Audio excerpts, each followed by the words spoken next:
kami membuka kembali lembaran cerita yang seharusnya terkubur. Bersiaplah, karena tidak semua kisah ingin didengar. Di channel ini kami menghadirkan kisah nyata, legenda, dan mimpi buruk yang menjadi cerpen. Pegang eratnya limu, karena tiap episode membawa teror baru. Selamat mendengarkan. Ini adalah karya fiksi.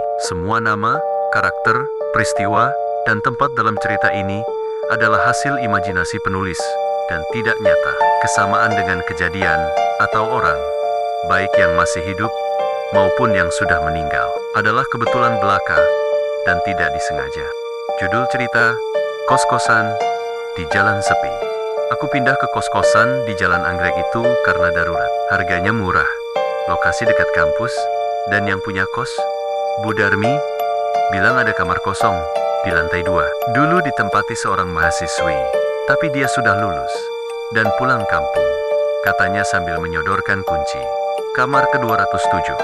Kamar itu biasa saja, berbau apek dan sedikit anyir, seperti aroma obat gosok dan bunga layu yang sudah lama. Tapi untuk harganya, aku menerima.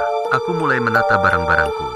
Malam pertama, aku terbangun karena dingin, seperti ada AC yang dihidupkan, padahal hanya ada kipas angin usang. Aku membuka mata, dan di sudut kamar, di depan lemari pakaian tua, berdiri sesosok perempuan. Dia membelakangiku, rambut panjang terurai, mengenakan daster warna bunga yang sudah pudar. Dia hanya berdiri di sana, menatap lemari.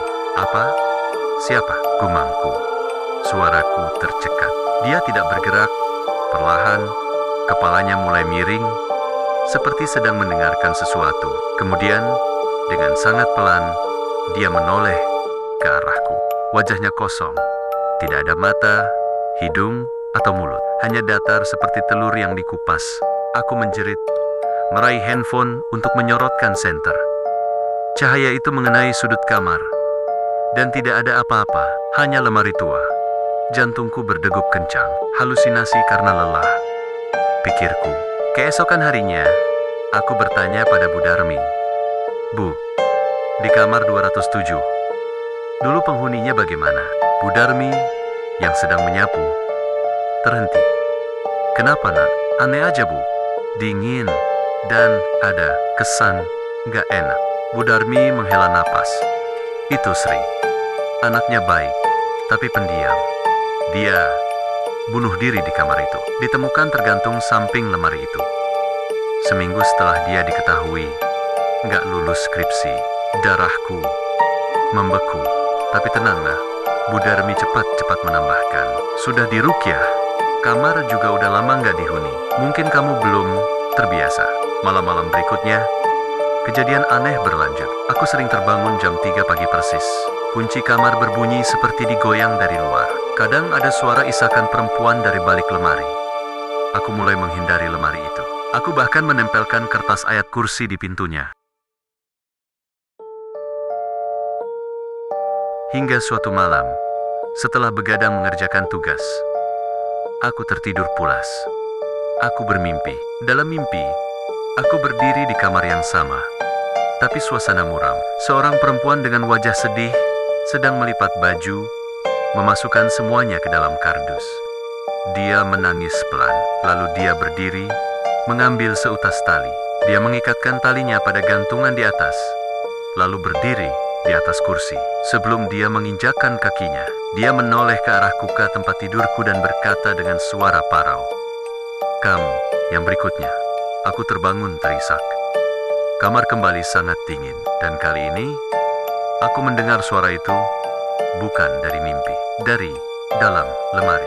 Suara gesekan, seperti kain bergesekan dengan kayu. Dengan gemetar, aku mendekati lemari.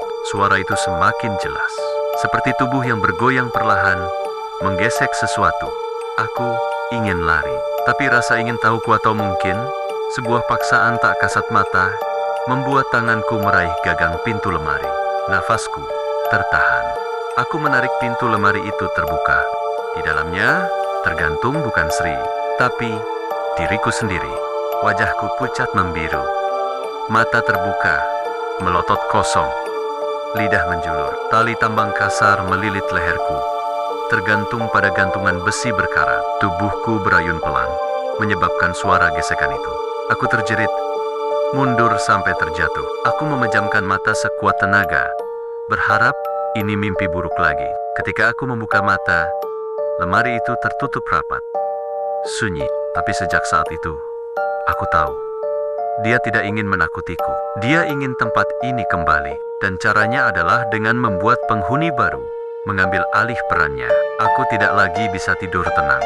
Setiap kali aku melihat lemari, aku melihat bayangan diriku tergantung di sana. Setiap kali kunci kamar berbunyi jam 3 pagi, aku tahu itu bukan dari luar. Itu dari dalam lemari. Dan suara isakan itu sekarang kadang terdengar seperti suaraku sendiri. Aku terjebak. Kontrak masih setahun, dan rekening juga dompetku kosong. Tapi yang lebih menakutkan adalah, setiap hari, keinginan untuk membuka pintu lemari itu, dan memanjat ke kursi, untuk mengakhiri semua ketakutan ini, terasa semakin kuat, dan masuk akal. Aku sekarang tidur dengan lampu menyala, membelakangi lemari itu. Tapi aku bisa merasakan matanya atau kekosongan di wajahnya menatap punggungku, menunggu.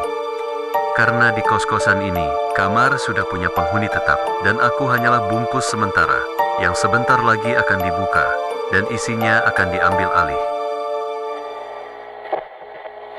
Ingat, beberapa kisah tak berhenti saat videonya berakhir. Mungkin salah satunya sedang mengikutimu. Terima kasih sudah menonton.